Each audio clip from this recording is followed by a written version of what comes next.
Welcome to Emerging Franchise Brands, the podcast that introduces you to the visionary founders of America's fastest growing franchise opportunities. We'll also hear from industry pros as they share insights on what it really takes to achieve the elusive milestone of 100 plus locations. I am your host, Frank Fumey, founder of I9 Sports, and my 20-year journey from inception to acquisition has given me a unique perspective on how to succeed in franchising. Join me as we welcome today's guest. Hello, everyone, and welcome to the Emerging Franchise Brands podcast. On today's show, I have the co-founders of Disaster Blaster, Matthew and Gary Lyons. Guys, how are you today? We're good. How are you? Very good. Thanks for coming on the show. I appreciate it. Thank you. Thanks for having us. Yeah, well, all right. I'm looking forward to hearing all about what in the world is Disaster Blaster. So Disaster Blaster is a mitigation restoration brand. So we do everything from broken pipes, roof leaks, home fires, furnace puffbacks. Pretty much if there's, I always say if there's a problem with your house or something there that you don't want there, we have a solution for it. Okay. What prompted, what's the origin of this whole thing? Well, I come from the insurance industry. I worked in the insurance industry for over 20 years. I worked my way up from a claims adjuster to managing 100 offices throughout the country, 100 claims offices. Wow. And, you know, if you work for the insurance company and you've come up the ranks, sooner or later, they're going to ask you to move if you want to get ahead. Okay. And so we moved around a few times, and we're out in Cleveland, and I'm managing these offices, and I get I'm actually I'm down in Florida visiting one of our offices, and I find out that they're closing down my division and I no longer have a job. Oh. So that is the first time in my life since I was 13 years old that I didn't have a job. Mm. And I can tell you how much that affected me. So I came back. I gave it a lot of thought. I talked to a lot of people that I talked with that mentor me through the years, and I decided, you know what, I don't want to go back where I have somebody else control my life.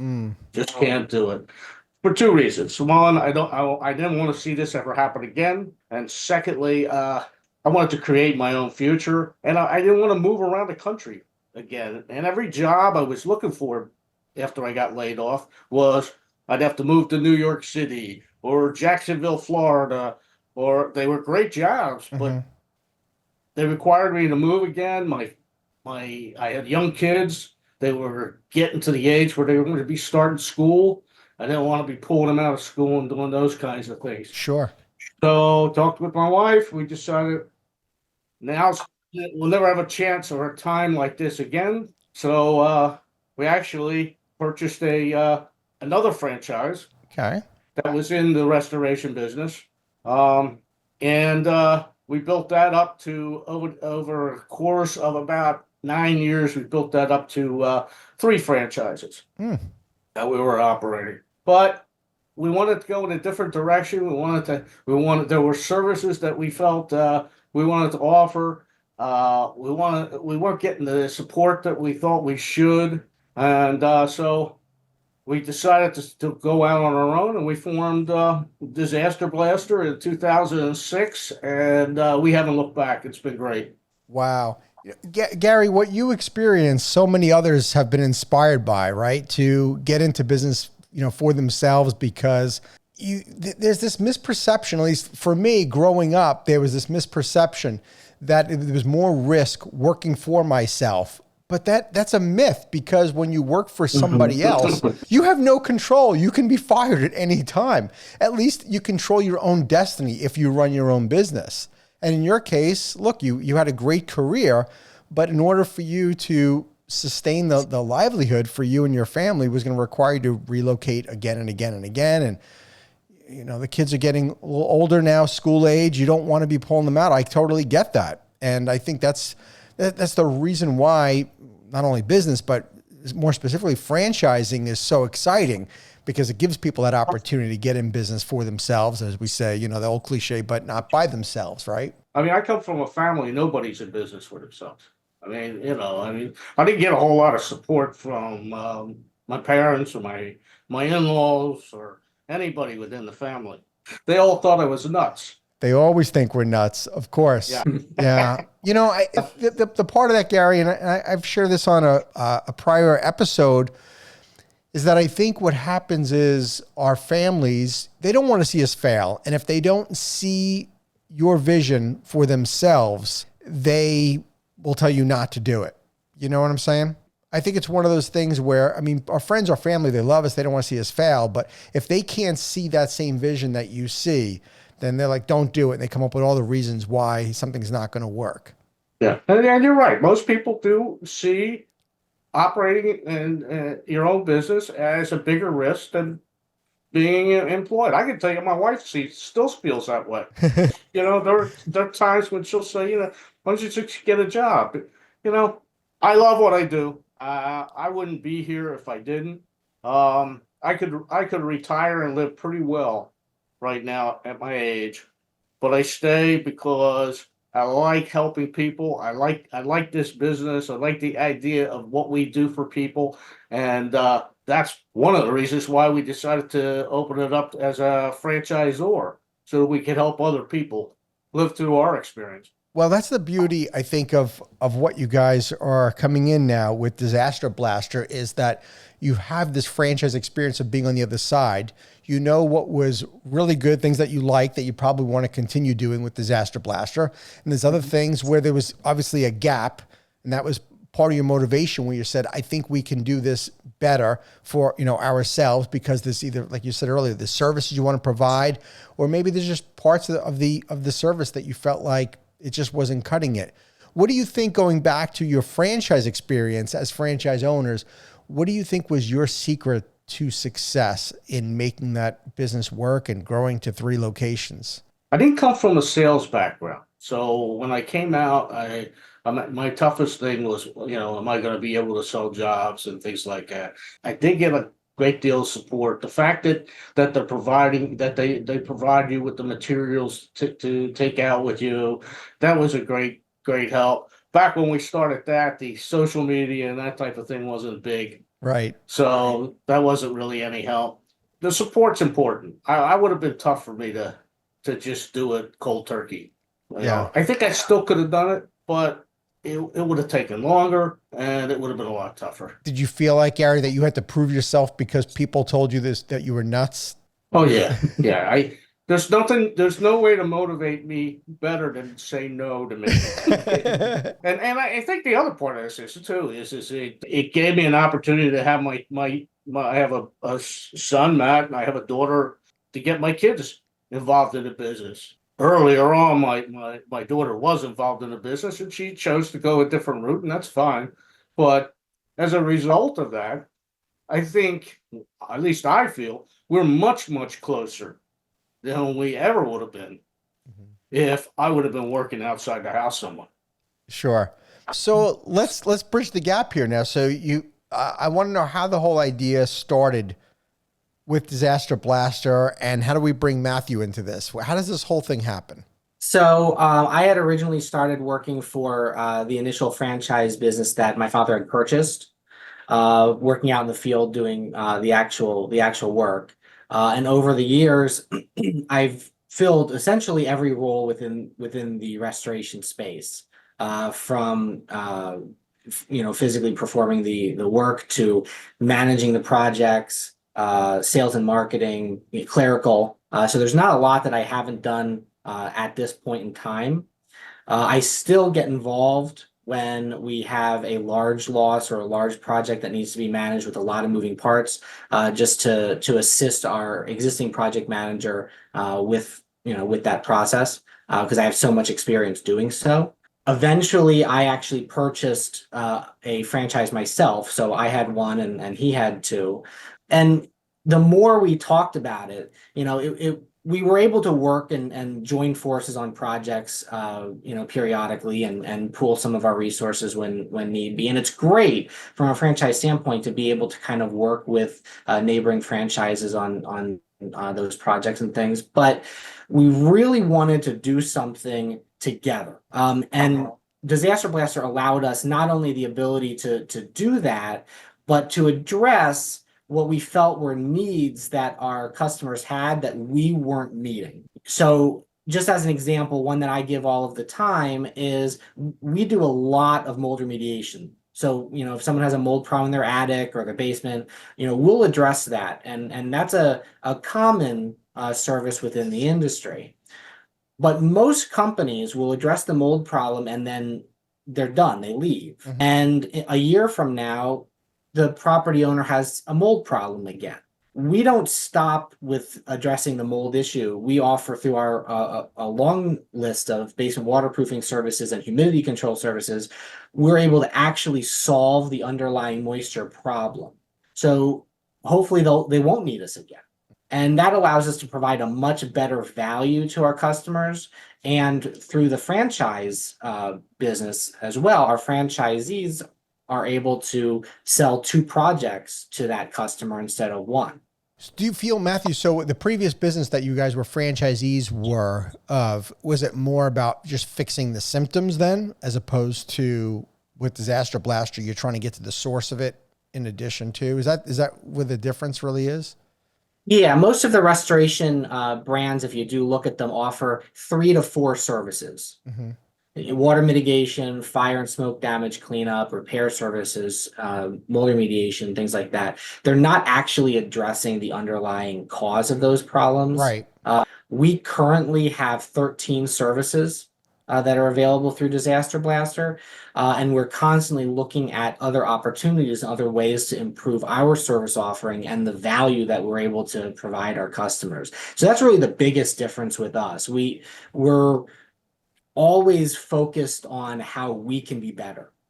So speaking of services, I was reading over some of the notes. Can you please share with me and the audience, how in the world did you guys get involved in the meth lab cleanup and remediation business? And how big is this business? Please don't tell me it's as big as I think it may be. So the meth lab remediation industry was not one we sought out. It's certainly a service that does have high need. One of the things that people don't realize is it doesn't necessarily take a lot to cook meth. That makes it very accessible to people that want to do that. And during the cook process, it actually leaves residues on surfaces, the ceiling, the walls, contents that continue to off gas. So if you were to move into a property that had previously been a meth lab and hadn't been remediated, you would be exposed as if you were using meth. Oh, wow. So you have very similar symptoms, and you don't know why. You just, you're living in this space and suddenly you're agitated and you have bad headaches. And, so it's very much a needed service. We originally got involved in the project in meth lab remediation because we were actually doing an insurance claim that was a home fire in a duplex. And we got one side of the duplex, the other side was insured by a different carrier. And we cleaned the entire, our side, everything's, taken care of. And the property owner keeps complaining about an odor. We go out to the property, we don't smell it. The adjuster goes out, he doesn't smell it. So the adjuster approved air quality testing, broad spectrum. They tested for pretty much everything because we were trying to get to the bottom of what her issue actually was. And it came back with a lot of chemicals. And here, the property owner on the other side of the duplex was cooking meth.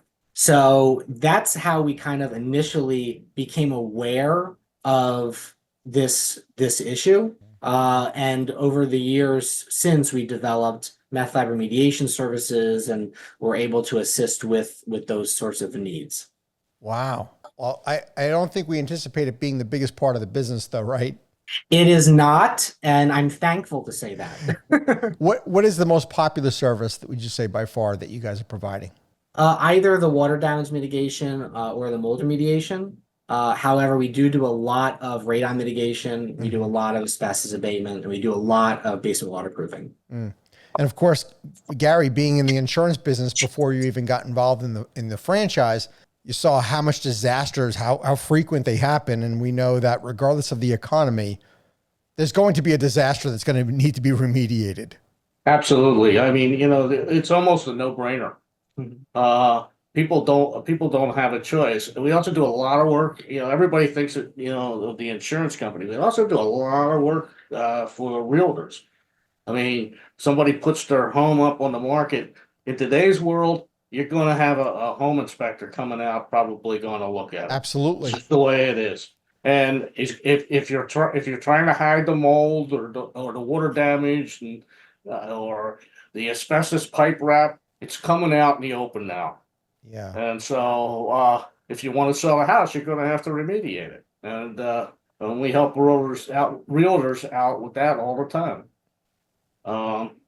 They're Yeah. a great source of income, and it's an income source that a lot of the other restoration firms are not chasing. Mm-hmm.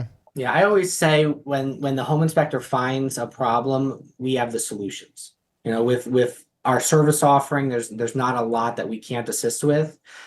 So when a buyer finds that home and they love it, but it's got, a minor issue, we're able to take care of that so that they can still buy that dream house. Okay. That makes a whole lot of sense. So you start Disaster Blaster in 2006. Mhm.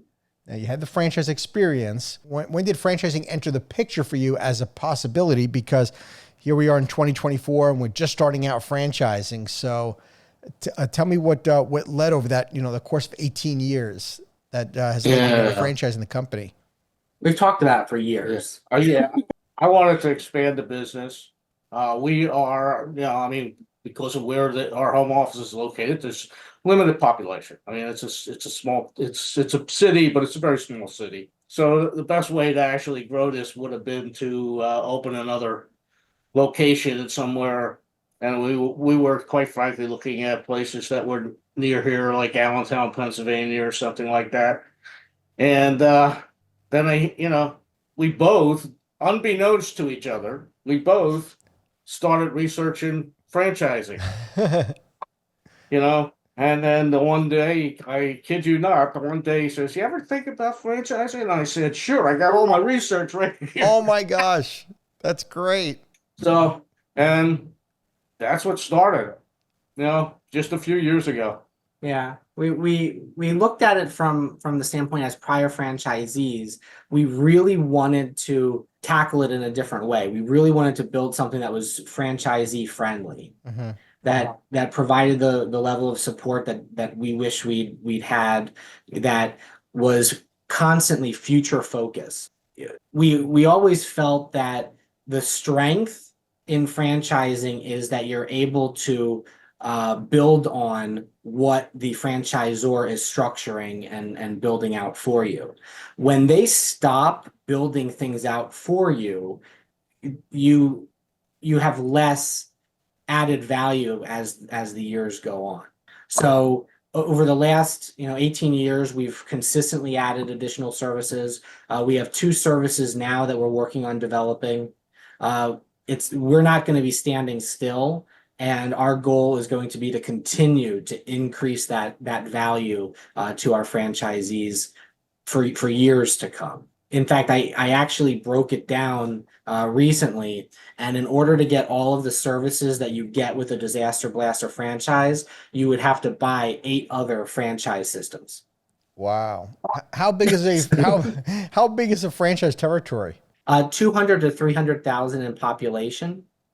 So our intention is to provide a territory that's large enough that they can build something that could be semi-absentee. So they can bring in project managers, estimators, and technicians. Mm-hmm. And obviously when you guys were franchisees, you did that full time, I assume. And now Yes. with your franchise opportunity, is it a full time requirement? And do they have to work in the business, or can they hire somebody to actually run the business? What's kind of the specs of your FDD? They can operate the business semi-absentee. Our recommendation is that they still handle the financial side of the business. That's why we recommend semi-absentee as opposed to absentee. But from that standpoint, we operate our local corporate-owned location semi-absentee. We have project managers, we have estimators that handle the day-to-day. I work about 4 hours a week in the business. That's what we want for our franchisees. They don't need to start another business when they have that extra time. They can golf or something. But, we absolutely want that to be something that they're able to structure and build. And they're unlikely to deal with or speak to anybody else that has actually done that on the franchising side in the restoration space. So we'll help. Yeah, more and more of the people that in this industry, when I talk to them, they're working in the business and they're constantly working.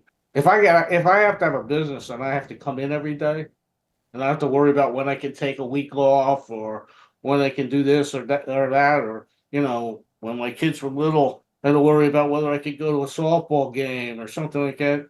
I'm not interested. And they shouldn't be either. This should be something that they're developing so that they're paying other people to do the work that needs to be done, and they can sit back and just enjoy the fruits of their labor. A few years ago, the entire family went to Italy for a month, and the company continued to operate because of the structure that we've put in place. That's what we want for the franchisees. We want them to be able to have that level of independence supported by a great structure and a great company. So if I was to be a franchisee, Matthew, tell me first of all, what does training and support look like?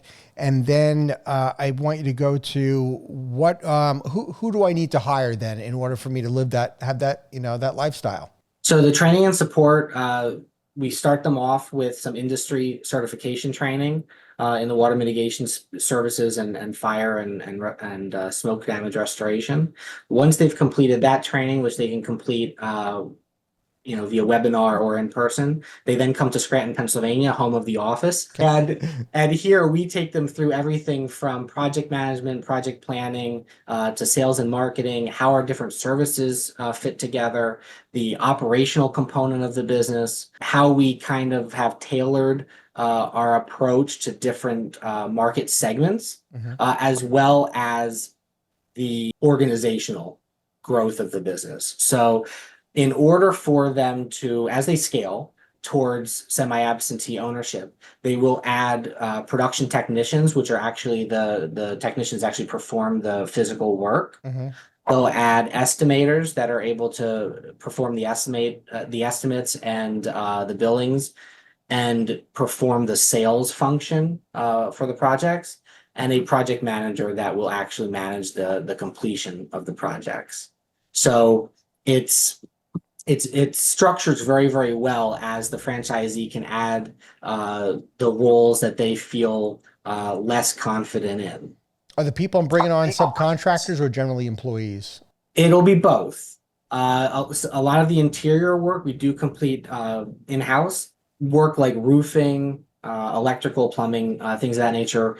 We do subcontract those types of services. Sure. But the benefit that we add to that as well is, and generally, you're paid for these services, is roofers, electricians, plumbers don't have a way of structuring things or working with insurance companies. So we kind of step in, we facilitate all of that so that the project is completed timely and correctly. Okay. And of course, Gary, that's your expertise is in the insurance business. So you get it. I mean, you live the life. People think it's very easy to deal with the insurance companies, and a lot of our competitors make it sound like that. But the reality of it is that they want things certain ways. What you would put together as, say, an estimate, a 3-page estimate, maybe a 40-page estimate to the insurance company. I mean, they want everything documented to the T, everything in square foot, linear foot. I worked with that my whole life. Right. And, not to mention that when I started, we were doing all that. You did all that longhand. I was going to say pen and paper. I always felt too, maybe this is wrong, but I always felt like the insurance company's job is to not pay out. Like that's their perspective, is how do we not pay this thing out to make you jump through all these hoops? I'll tell you, it depends on the times, and it greatly depends on the times. Right. I would say I would agree with you 100% right now. The insurance companies are drastically cutting back on what they want to pay, and are extremely critical right now of anything you submit to them. We've had there's years when, customer service is the most important thing. And I mean, when I was working for the insurance company, I've seen it go up and down depending on, and every insurance company, they all follow suit. Right. If one's doing something, they're all going to follow. It's just amazing. You would think that there'd be some creativity, but there never is. I used to be a member of a claims organization. A claims manager organization that used to meet, every quarter, and we'd go there and say, "Oh, my company just did that." Yeah, my company did that too. It's always the same. All right. So I would imagine, Matthew, when with franchisees, and I know you guys are just getting started here, but your job is to help navigate the insurance claim business for them. And that's something that's a huge advantage that Disaster Blaster has with maybe some of the firms that come on the scene in franchising in the restoration business, where they don't have that kind of expertise like Gary's had. 100% as a Disaster Blaster franchise partner, our experience is their experience. So we're able to help them navigate the entire process. If they run into an issue or a question or a concern, the likelihood is we've seen it before. So, so we generally are going to have answers. All right. What's the investment range of the franchise? It is about 140,000 to about 216,000. Okay. And tell me why the range, what makes up the difference? Two factors, the territory size, between 200,000 and 300,000 in population, Okay. And the number of services they initially launch with. So we have 4 core services: the water damage mitigation, the fire and smoke damage cleaning, the mold remediation, and the repair services. And then they can add the other services at launch or as needed. Have you guys given great thought into who is your ideal franchise owner? Like, what do you think, guys, are the traits that they need in order to be super successful with your brand? I mean, I think anybody that is motivated, that likes helping others, at the end of the day, that's what we do. We come in when someone has had their worst day, and we make it right. Or we put it on the path to making it right. We're restoring a property, we're addressing a water issue, we're putting their home together after a fire. There's a lot of feel-good moments in that, being able to assist people with that. Anybody that likes fixing things, that's what we do. So it's very much a mentality, because we want people that are going to be just as eager to help their communities as we are. Now, you guys are just starting now, right? The FDD is done. So you're new in this process, but you're not new to franchising like we've talked about. Can I ask you guys, though, as being former franchisees, what was your biggest surprise when you were actually operating the franchise? I think this may help folks that are watching or listening to this that are considering becoming a franchisee of Disaster Blaster.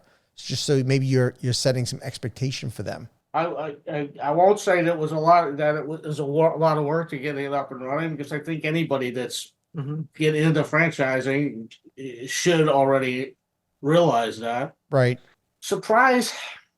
I don't know if I had any real surprises. I was so familiar with, working with the industry that I think I pretty much got what I expected. I mean, we weren't pleased with some aspects of it. One of the things that I think we didn't like was, I like an environment where, if somebody below me, even here in this place, if somebody below me has an idea, I want them to come to me and tell me their idea. Now, it doesn't necessarily mean I'm going to agree with that idea, but I want to know about it. A lot of the things that we've instituted over the years have come from people out in the field, sometimes even some other contractors. I didn't see that openness in the franchise we were with. For me, I think that I was very familiar with the industry before I purchased my franchise. For me, I think it was the stagnation and all of these things that we had issue with. We've worked to address in Disaster Blaster. So we're not resting on our laurels with these 13 services. I mean, 13 services is a lot of services, Sure. but we're not going to stop there, because when someone needs something else, if it makes sense, we're going to develop it. Because at the end of the day, that's where our value lies, in our ability to help others and help our communities recover from these types of disasters. To me, that's something that as a franchisor, we're very, very committed to. Mhm. The other I would add is one that really surprised me is when, as a franchisee, you have a question or a concern, and you reach out and you talk to somebody that it's their job, but they learned it in a book with no direct experience doing any of those things. When our franchisees come to training, they're learning project management and project planning from people that do that. They're learning estimating from people that do that. When they have questions, they're getting support from people that do or have done that.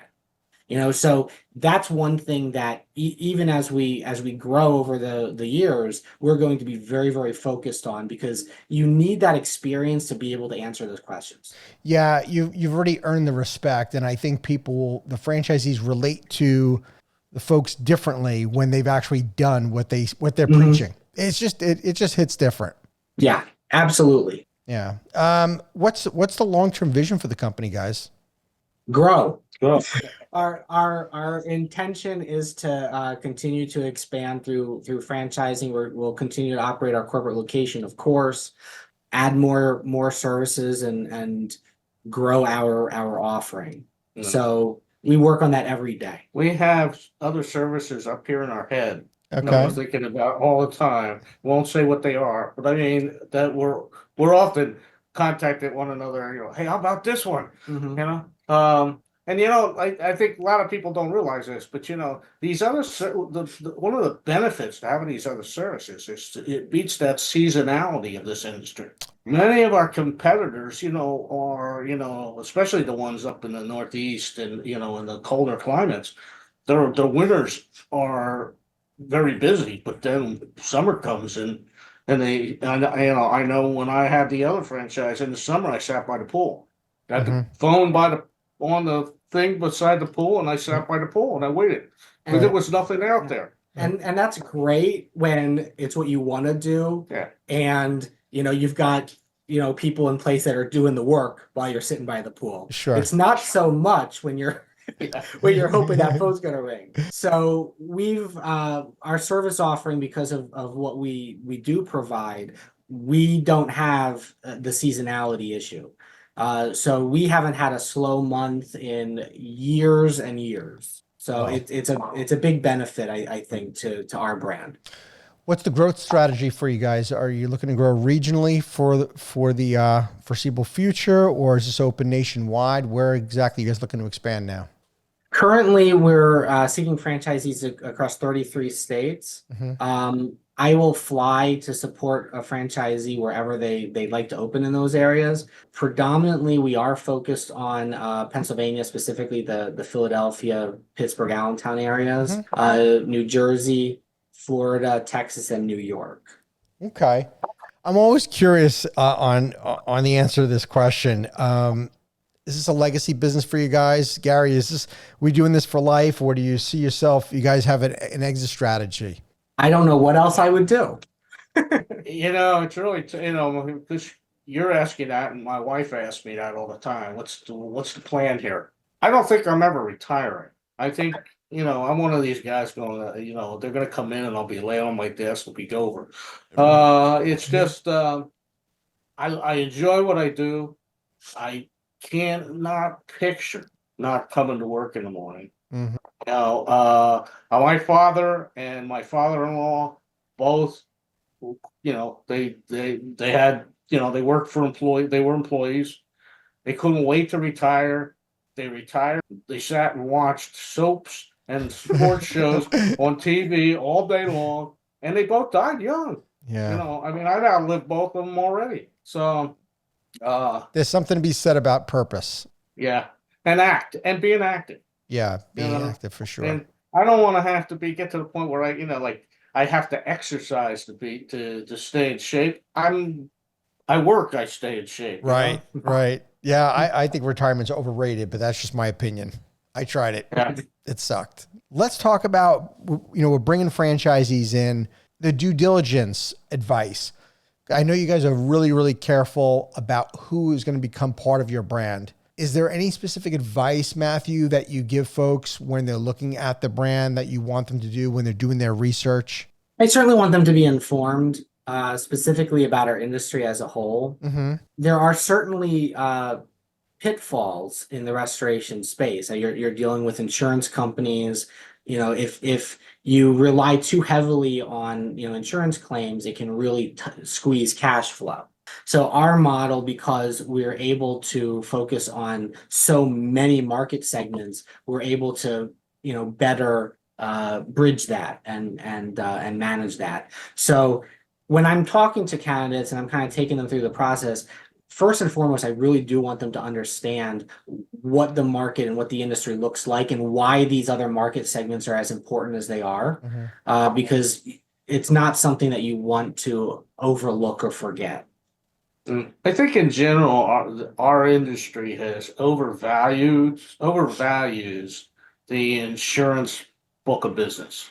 Okay. I mean, years and years ago, maybe 15, 20 years ago, that was extremely lucrative and much easier to work with book of business. Today, it's become more and more difficult. The typical pay is slow, and they require a lot more from you than a normal customer would. So there's more involved there.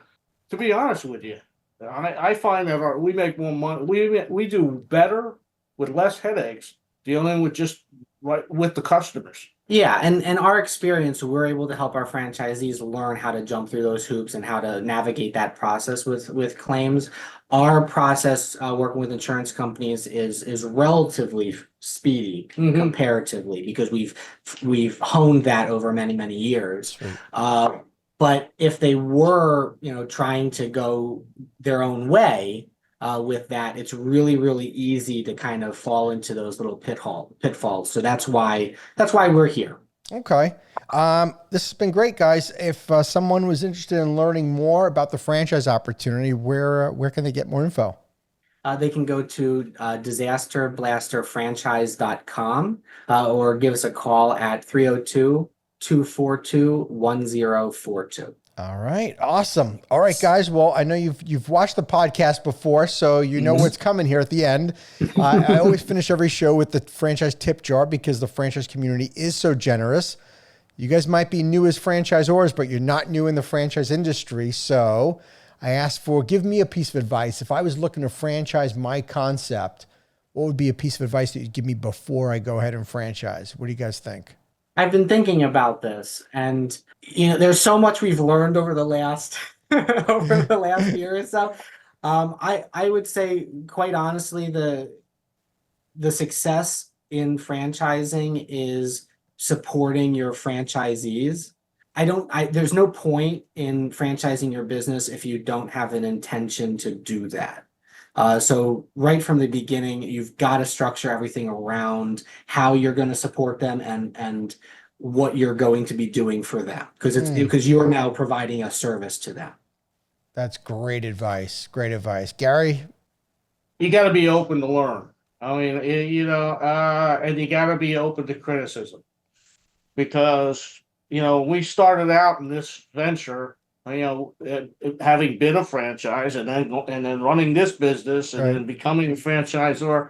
You kind of think, oh man, I pretty much got this licked, and then you get a lot of feedback from other people, and you get a lot and you got to be open to it, and you always have to think about, is he right? Should I be doing it this way? And maybe try it.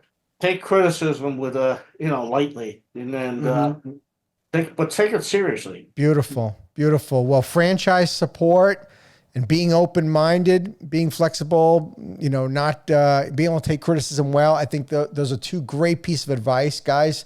Thank you so much for being on the show. I think you're really set up for great success, and I I wish you all the best with Disaster Blaster. Thanks. Thank you so much for having us. Thank you for tuning into the Emerging Franchise Brands podcast. For additional insights, guest applications, and to stay connected, visit us at efbpodcast.com. The Emerging Franchise Brands podcast is for entertainment purposes only, and the views expressed do not necessarily represent those of Emerging Franchise Brands, its host Frank Fiume, or Emerging Franchise Group LLC. Any discussed franchise or investment opportunity requires thorough investigation, obtaining proper disclosure documents, and expert consultation before making any investment decisions. The podcast and its host do not offer professional advice or endorsements, and they hold no responsibility for actions, representations, accuracy, or consequential damages related to the podcast content.